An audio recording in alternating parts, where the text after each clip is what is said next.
For the wonderful presentation by a well-loved repeat speaker here at SAPOA, Daniel Silke, who is a futurist, and then I will introduce to you what is a sterling political analytical panel in South Africa today. Daniel, it's over to you.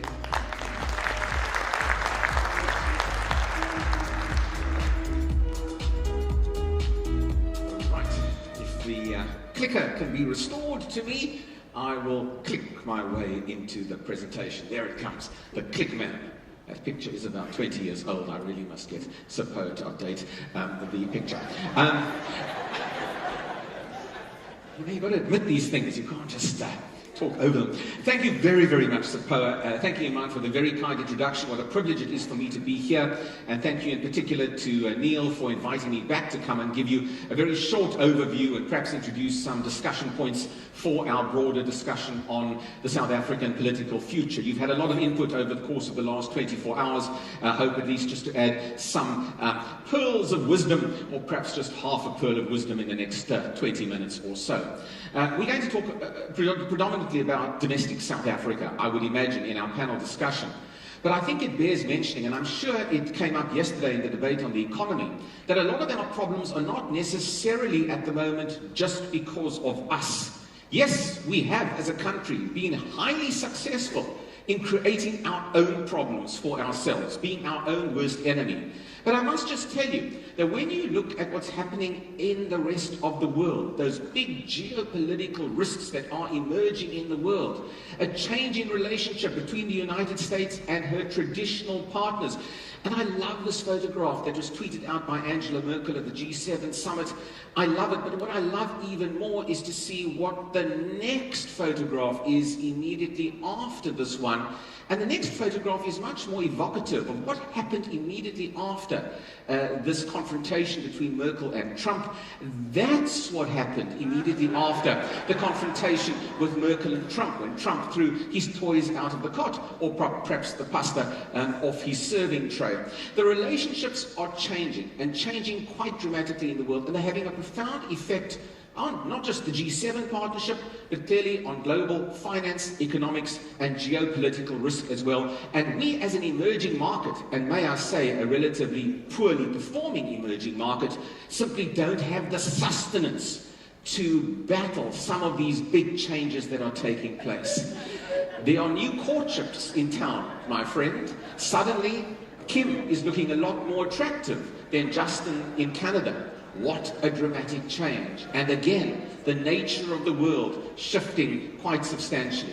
As the US economy changes, as it comes out of that 2009 slump, as interest rates start to rise, as inflation starts to rise in the United States, as quantitative easing in the United States starts to fall away, dollars become more scarce, and investors look to be more risk averse and keep their investments back at home. It does have a profound effect on us, and at a time when we need to kickstart our economy, we are finding the macro global platform that bit more difficult. So if you're a South African president right now, you are going to be highlighting these big global factors to take some of the shimmer off our own domestic issues, for that matter. You're going to be highlighting the fact that there is an unprecedented potential for trade battles or trade wars looming between the United States and China that can suck in or lock in emerging market economies into that particular vortex. It's a rough environment indeed. But for us in South Africa, there has been a change, my friends. And since I was here a year ago, let's not underestimate the substantial change that change in leadership and the leadership core has brought to this country. But the leadership of South Africa today is left with a legacy. It's not just a legacy of the Zuma era, fairly obviously. It's a legacy of the last 20 years, 40 years, 100 years, or 200 years of colonialism and inequality in South Africa that now we have to deal with.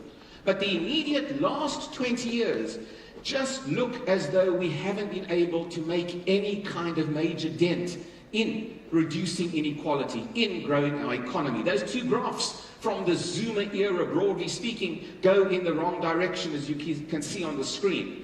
GDP down, the latest figures show GDP continuing to be lagging, and government gross debt, more and more government expenditure, not in creating a more equal society for that matter, but more and more government expenditure, very much of it going to wasteful expenditure, very much of it going to increasing the size of the bureaucracy in South Africa. The legacy of the last 10 years or so has resulted in you, me, and poorer South Africans paying for the damage that has been done. A 50 billion rand revenue deficit that we pay through fuel levies, through increasing VAT, and through other more insidious taxes that attack our monthly take-home pay checks. Unemployment in South Africa, it's been dealt with many times before, but if I don't flag this issue as a critical potential destabilizer and existing destabilizer of South Africa, I wouldn't be worth my salt, I suppose, as an analyst. Over 50% of young South Africans under the age of 24 unemployed in this country.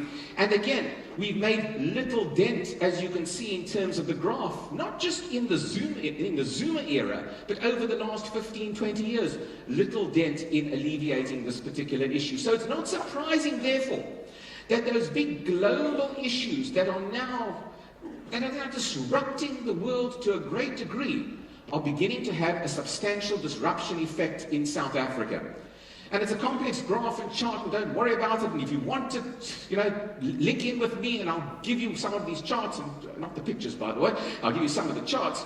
But we in South Africa are particularly vulnerable to those big picture issues, and simply because our domestic position in itself is not strong enough to withstand some of these global issues that are buffeting us. Protectionism makes us vulnerable. Interest rates volatility in the US makes us vulnerable. And as a net oil importer into South Africa, we become vulnerable, and you see the effects of rising oil prices within this country. It'll have a knock-on effect in our economy in the next inflation figures and perhaps throughout the rest of this year. We are now, as a country, expected to be the major underperformer in terms of the bigger emerging market countries in this world over this year. Not necessarily good news. But there's light at the end of the tunnel, my friends. Ramaphosa is about to change the way we operate within South Africa. And yes, Ramaphosa did indeed come onto the political scene with a degree of fanfare not seen perhaps since the early days of the Nelson Mandela presidency within South Africa.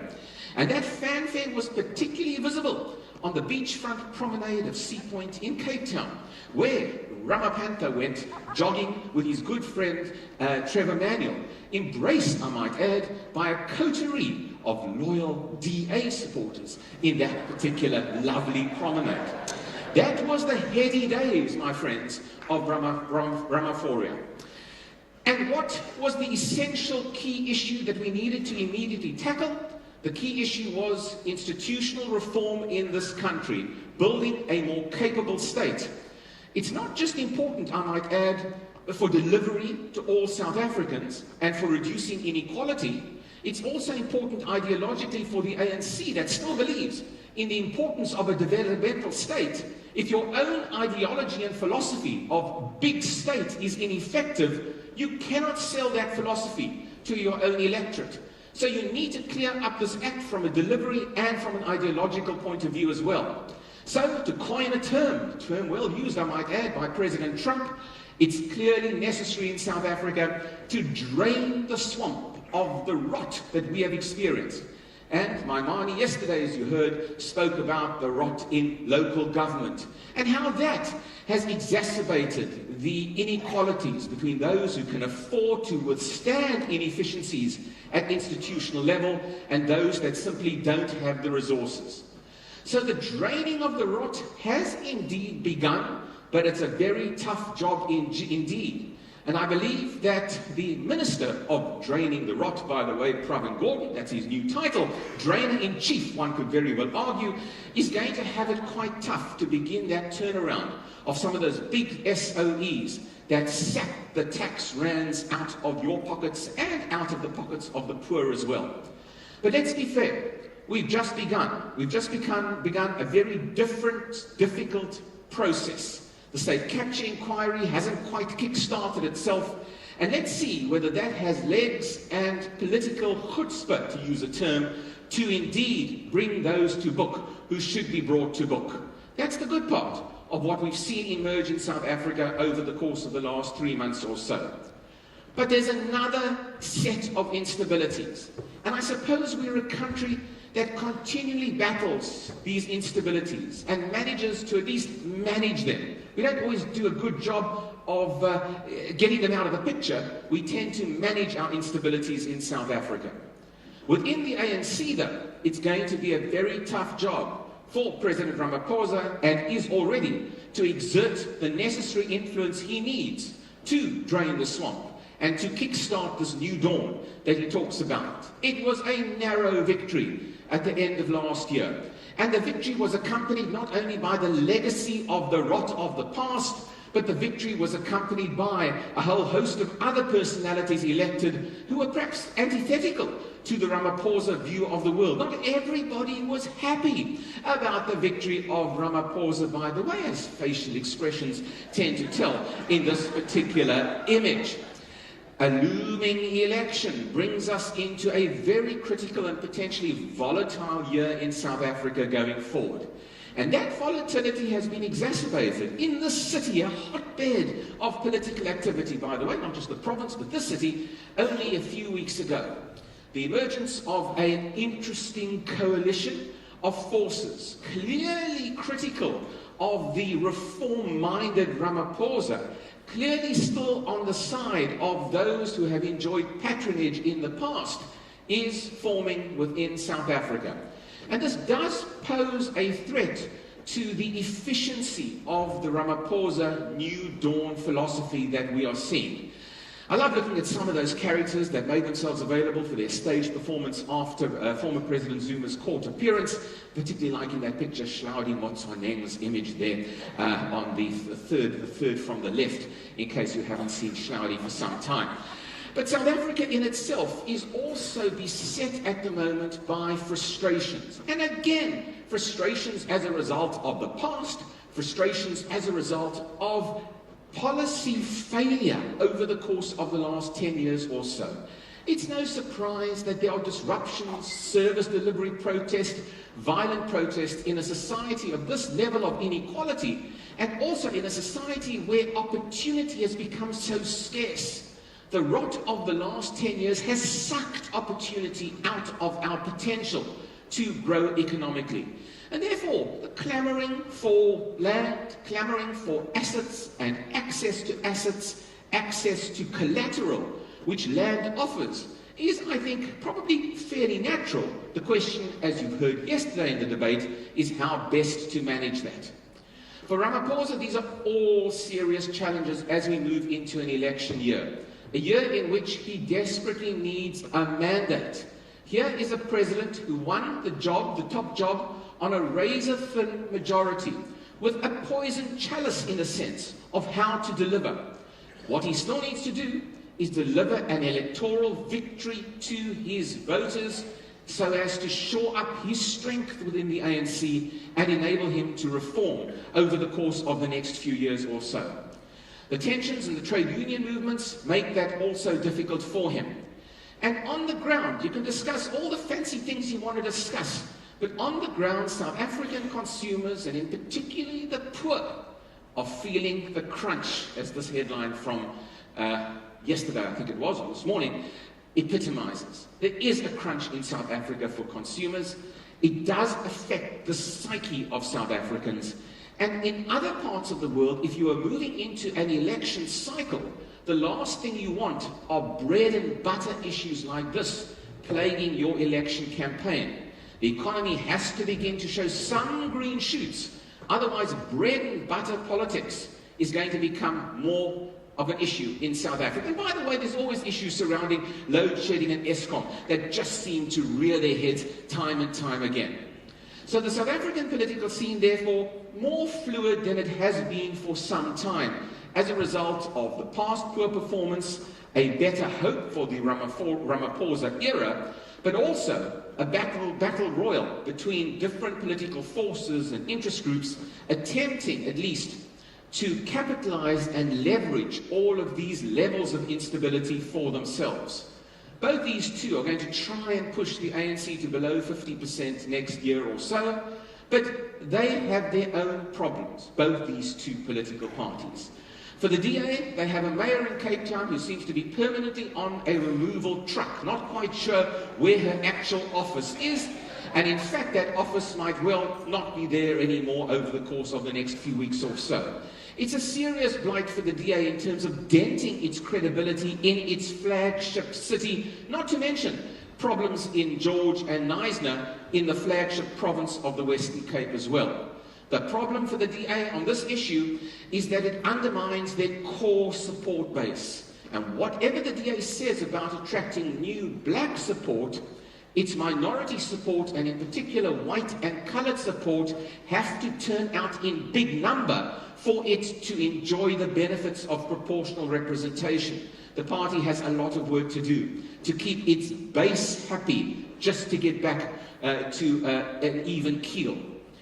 But if I'm critical about the DA in the Western Cape, I really should say that if you think the DA has problems in the Western Cape, look at the ANC. Look at all of the other provinces where the ANC's elective conferences, where deep divisions exist between pro-Zuma, pro-Ramaphosa, pro-just about everybody factions.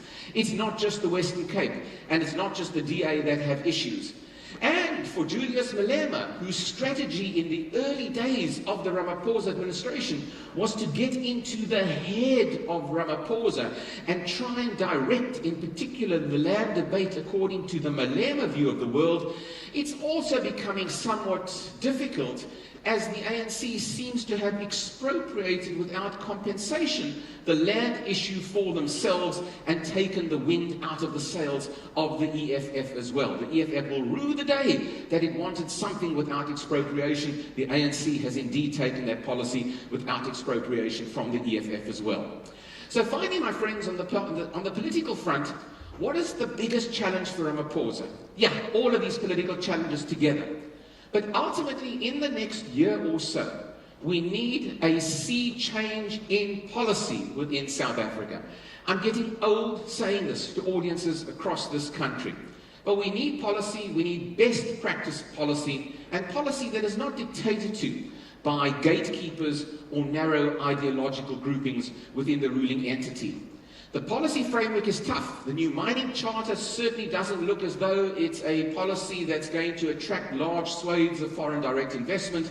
And you've had a discussion on land and the difficulties of finding common ground on that issue. I do, though, believe that with 800,000 submissions to the Parliamentary Standing Committee, how would you like to sift through 800,000 submissions on this particular issue, we will find a much more nuanced approach to this.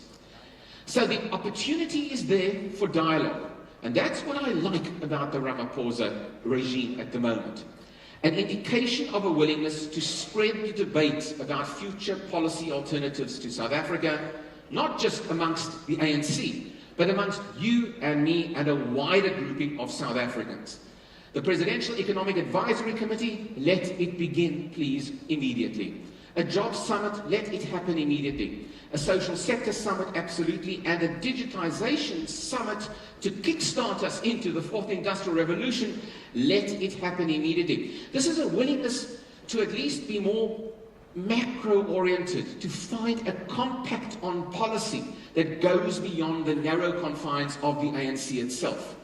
And we will face competition, my friends, not just in South Africa, but the countries outside our borders are changing as we speak. In Ethiopia, the new president has spoken about the beginnings of a liberalization of that economy. Heaven forbid that I should use the word privatization in South Africa. But even there, the successful state-owned airline Ethiopian Airlines might be open to at least part privatization. A philosophical sea change in Ethiopia. A coming philosophical sea change in Angola, as privatization also looks as though it is being considered by the Marxist government there. Marxists and communists, as perhaps you saw yesterday with Jeremy Cronin, can also have a very good grasp on what needs to happen when the proverbial S hits the fan economically. But for the moment in South Africa, there is a state of limbo. I think we're living in a state of policy limbo in South Africa, and that's the issue that to me is the most critical issue going forward. And alongside that policy limbo issue is the necessity for us to find ourselves again. I think the divisive politics of the last 10 years in particular has set us back. The debate in South Africa, the narrative in South Africa has become particularly racially polarized. And unless we can, through good leadership, reduce that polarization and lock our hands together, we will continue to live in a state of limbo. Without this solidarity between our different groupings in South Africa, it will be very difficult to implement policy. And one thing I like about Ramaphosa, he's willing to explain to minorities in particular the necessity for change, the necessity sometimes for uncomfortable change. He can do it extremely well, but he needs to operate on all sides of the equation, making minorities also feel wanted and part of South Africa. That to me is an ultimate challenge for us, and perhaps the jury is still out, but I do think that at least a sentiment shift is with us going forward, notwithstanding some of these very serious challenges that I've spoken about. Thanks very much.